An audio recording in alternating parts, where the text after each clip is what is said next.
Good morning, or depending on when you're watching this, good afternoon, good evening, or good night. My name is Ross, and as always, told out of Voice of Radio. So today, I want to tell you about another card which I think is criminally underrated, and one that I think has a real chance to be really, really good. I suppose what I'm doing in this video is asking the question, why is nobody playing Alolan Ninetales? Because there's so much potential here that could make it absolutely awesome. Let's have a little bit of a chat, shall we? Now, starting off with Alolan Ninetales specifically, the one I'm talking about is the one from Cosmic Eclipse. Now, the one from Cosmic Eclipse has one attack, but it's an absolute beauty. What it does is, for no energy, it does 10 damage for each Pokemon tool that you have in your discard pile. So if you've got 20 tools in your discard pile, you're doing 200 damage. And unlike stuff like the Zoroark from Team Up and that Alolan Executor, there's no limit here. It's not up to a certain amount of tools. In theory here, you can be playing a 1-1 Alolan Ninetales with like a single copy of Professor Magnolia, and then 57 tools, and you're doing 570 damage. You won't, just to be clear, because it would never ever work. But theoretically, you could just sit there and draw all 57 tools, and then discard them with Professor Magnolia, and boom, 570 damage. The point is, you've got another one of these cards that has the option of just going nuts and hitting for a ridiculous amount of damage. And we like this. We like hitting for a ridiculous amount of damage. But there's another more on-the-nose reason that I think this is uniquely positioned at the moment to do really well, and that is Arceus and Dialga and Palkia.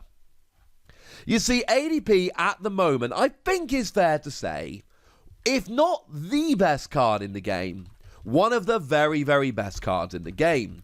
We know that when combined with Zacian, it is the best deck in the game, but we've seen over the last few weeks, people are playing it with Spiritomb, so that you take an extra prize. I should mention, for those that may have forgotten or may be unaware, what Arceus, Dialga, and Palkia does is a GX attack for 2 energy, means that your Pokemon do an extra 30 damage until the end of the game, every attack, but also it means that you take an extra prize every time you take a KO for the remainder of the game, which is ridiculous! Like, genuinely over the top, utterly ridiculous. When I say broken, I don't mean, oh, that's broken, dude. I mean, that literally breaks the rules of the game as we might expect them to be, in that you're taking more prizes than you should be for every KO that you take.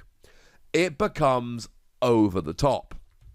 But you're hitting for weakness, which means you don't need to have 28 tools in the discard to go and get a KO here. You need 14. And 14 tools is not really outside the realm of possibility here. To be honest with you, 14 tools shouldn't be that difficult. Yeah. And now all of a sudden, you're hitting weakness on one of the best Pokemon in the game, and you're off. Now, really, when it comes to Alolan Ninetales, there are basically 3 questions, and that is, which tools are you playing, how are you getting them in the discard, and what do your other matchups look like? Now, in terms of getting tools in the discard, we are in about the best position we've been in for a while now, in terms of being able to get these tools into the discard. Because we've got so many redonkulous options for getting the tools in the discard. We're playing basic Pokemon, as is every deck, because you kind of have to. Quick ball, discard a card from your hand, search for a basic Pokemon. That's quite nice. We've got Great Catcher around at the moment. Discard 2 cards from your hand and gust an opponent's EX or GX from the bench into the active. Bearing in mind this will actually be really good for dragging ADP from the bench into the active. So not only will it allow you to discard 2 cards from your hand, which is good, but it also means that you can kind of take the mick a little bit and take out that ADP super easily. So that's quite nice. We've got Zeb Striker, only till the rotation admittedly, which lets you discard your hand and draw 4 cards. And we've got Professor's Research Magnolia, that lets you discard your entire hand and draw 7 cards as a supporter card. If you're really stuck, and I don't think you should be really stuck all that often if I'm honest with you, but if you are really stuck, we've always got the Duskull from Cosmic Eclipse that just has an ability sitting on the bench and lets you discard 3 cards from your hand. Now, you can also search for a Pokemon that evolves from Duskull and evolve it up, and that's rather lovely, but you don't have to. And that means that you can just discard 3 cards from your hand, not do anything about it, and have it ready to discard 3 more cards next turn. It just means that you're always going to be in a position, basically whenever you want, you are going to be in a position where you can just discard cards from your hand. And I adore this. So discarding cards from the hand, you really shouldn't worry about. We got so many good options right now, we are absolutely laughing. What about the tools that we're playing? Well, a quick shout out to Adventure Bag here, because Adventure Bag lets you search for 2 tools, gonna give you consistency, that's quite nice. I suppose we could mention Greedent here, just as a fun little hey, did anyone remember Greedent is actually a thing? Because it's got an ability that once during your turn lets you search for a tool. I don't love it. Not in this deck. I know that Pokemon tools are huge in this deck. It is a Pokemon tool deck. I understand that entirely. But then by the same token, this is a stage 1 that gets you 1 tool per turn. You really need to be rolling through your deck as fast as you possibly can. One fun little option here would be if you're using Zeb Striker, use Clay. Clay lets you discard the top 7 cards of your deck, but put any item cards you find into your hand. Tools count as items. And then you can discard them with Zeb Striker. Just saying, that would be a fun little option. And then in terms of the tools we've got, I mean, honestly, and this is what I think, other than the hitting weakness on ADP, gives me the biggest cause for celebration here. We got Fairy Charms. And the Fairy Charms are kind of ridiculous. You attach them to your Fairy Pokemon, and you do not take any damage. You take other effects, but you do not take any damage from EXs or GXs of that particular type. Now, we are losing a few to rotation, and that's a little bit sad, but honestly, there are 2 we want more than others, and we're keeping those 2. Fairy Charm Lightning gives you immunity from both Pikachu and Zekrom, or Raichu and Alolan Raichu. No, it won't give you immunity from Tapu Koko V, but they've only got 200 HP, which is much easier to take care of. They still give up 2 prizes, so... And most decks are only playing 1 Tapu Koko V anyway, so I'm not particularly scared of Tapu Koko V as a one-off. So that's going to help. The other one we've got here is Fairy Charm Ability, because Fairy Charm Ability will shut down Mewtwo and Mew. Now, it is worth pointing out that Tool Scrapper has been reprinted here, but most of these decks are going to play 1 or 2 Tool Scrapper at the most, so given that you need to play as many tools as you can possibly fit into your deck, why not play 4 Fairy Charm Ability and play 4 Fairy Charm Lightning? And then you've got all of these ability ones. And that means that the first couple KOs Mewtwo and Mew can take with Tool Scrapper, and then they're basically locked out of the game. Plus, let's not forget you've always got Lana's Fishing Rod, which will recover both a Pokemon and a Pokemon tool. Something to consider here if there are particular tools like the Fairy Charms that you are going to want to recover over and over again. If you want to keep getting them back, this would be an excellent option to do so. The only other Fairy Charm that's going to survive the rotation is Fairy Charm UB. It will protect basically nothing. The only really relevant Ultra Beasts we've got are Baby Blacephalon, not a GX, you don't get protection, and then the Naganadel from the second GX, but that second Naganadal's got an ability, so you can just get immunity using Fairy Charm ability. Sorry, from Unified Minds. So, I'm not loving it, ladies and gentlemen. I think there are 2 fairy charms you're going to use.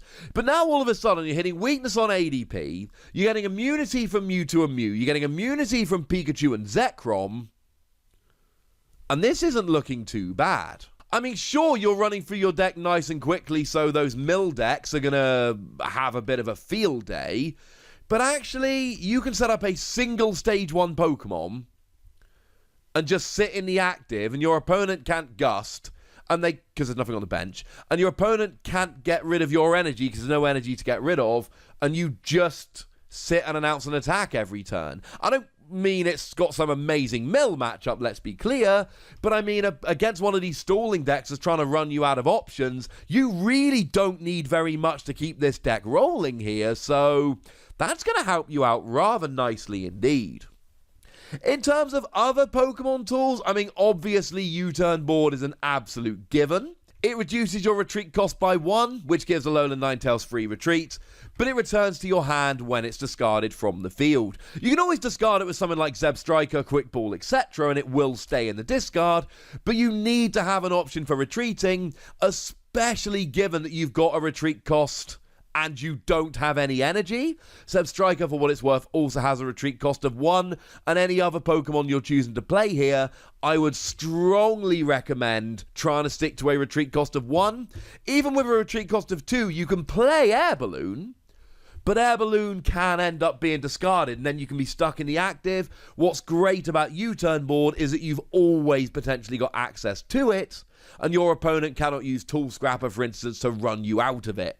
I do think that's extremely important here. Lucky Egg is one you might want to consider. When a Pokemon is KO'd with Lucky Egg attached, you then get to draw until you've got 7 cards in your hand. It's going to give you a little bit of extra speed. It's going to get a tool in the discard pile.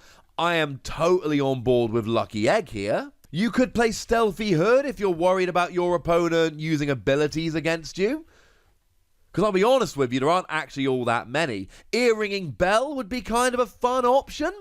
Ear-ringing Bell says that if you are damaged while you're active and you've got this attached, you can fuse your opponent's Pokemon. Giant Bomb is one that you would want to consider.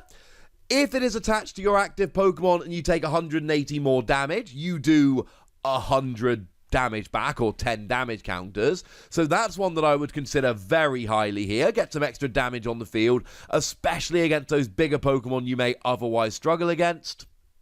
Big Charm gives you an extra 30 HP, which you don't have much HP to begin with, to be honest, but you never know. It's there. Vitality Band, I think, is a very good option. Vitality Band gives you an extra 10 damage. So it's kind of fun just for trying to do a bit of extra damage. And you've always got Cursed Shovel here, which, if it is attached to a Pokemon that gets KO'd, you discard the top 2 cards from your opponent's deck. I don't think that one's amazing, but it could be kind of fun. There are very few tools you have to play here. I think the Fairy Charms and U-turn board are basically the entire list, but you have got a lot of fun options outside of that. Now, when we start looking at matchups, there are a lot of very favourable matchups with Alolan Ninetales here. Because against any ADP deck, if you can get rolling quick enough and take out ADP, it's great. Or your opponent chooses not to play ADP, and then they're not getting all the extra prizes for the game, so either they do play it and you get to take free prizes off it, yay, or they don't play it, and they're crippling their own strategy. Or the perfect scenario, they do play it, but you get to KO it before they get a GX attack off, and then you just kind of sit there laughing. Against something like Mewtwo and Mew or Pikachu and Zekrom, it is all about getting the Fairy Charms to stick. If you can get the Fairy Charms to stick, you will win the game very easily. Against something like Baby Blacephalon, for instance, you're trading 1 for 1. But, and I did mention this in the Excadrill video yesterday, or at least recently, for Baby Blacephalon to go and get a KO, they need free energy on Blacephalon, and they need to discard 3 cards from their hand, free fire energy. If they only discard 2, they're only doing 100 damage. So that means that you need 0 energy they need 3 on their active, 3 in their hand. Now, they're a basic rather than a stage 1, which is easier to play, easier to recover, etc. But that does not mean this is outside the realm of possibility. It means that you should have a decent Blacephalon matchup. Not saying it's an auto-win by any stretch, but I am saying you've got a pretty decent matchup. The one that worries me, other than Mill, which, like I say, could go either way, the one that really worries me here is Malamar Giratina. And the reason is, too easy for them to recover. Malamar accelerates energy, recycle energy goes back to their hand, and then they've got Giratina, which brings itself out from the discard pile onto the bench. So you KO Giratina, 13 tools in the discard. They go to the discard, and then they use the ability to come out the discard, double Malamar for energy, attach recycle energy, go. And that's what worries me here, because you're basically trading 1 for 1, except when they've got 2 Malamar out and a recycle energy, there is no recovery. They can just roll. Even a reset stamp to 1 card in hand will do nothing. Not really. Whereas you need to make sure you've basically got 6 Alolan Ninetales for the game. But firstly, this will rotate out fairly quickly. Until it does, make sure you're playing Ditto, would ya?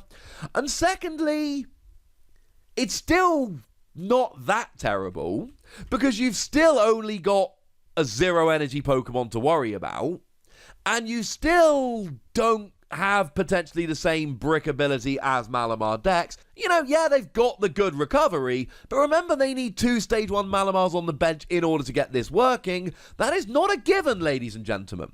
It is not a given. But as it stands, I just think you've got enough good matchups here to start taking this really, really seriously. It is one of my very favourite decks at the moment. So, something to bear in mind, ladies and gentlemen. Something to bear in mind. For now, I want to know what you think about Alolan Ninetales. I want to know if you think it's as good as I think it could be, or whether it's never going to work. Go nuts in the comment section, but be nice.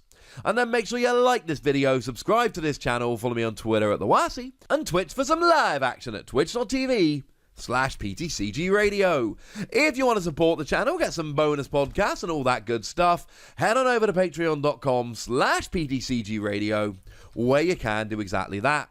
And please do make sure you're checking out youtube.com/WassyPlays, where you can find out about a whole bunch of games that don't have Pokemon in, but are pretty gosh darned awesome nonetheless. But by far the most important thing, as always, look after yourselves till next time, would ya? Thank you very much for watching. My name's Ross, and you've been watching PTCG Radio.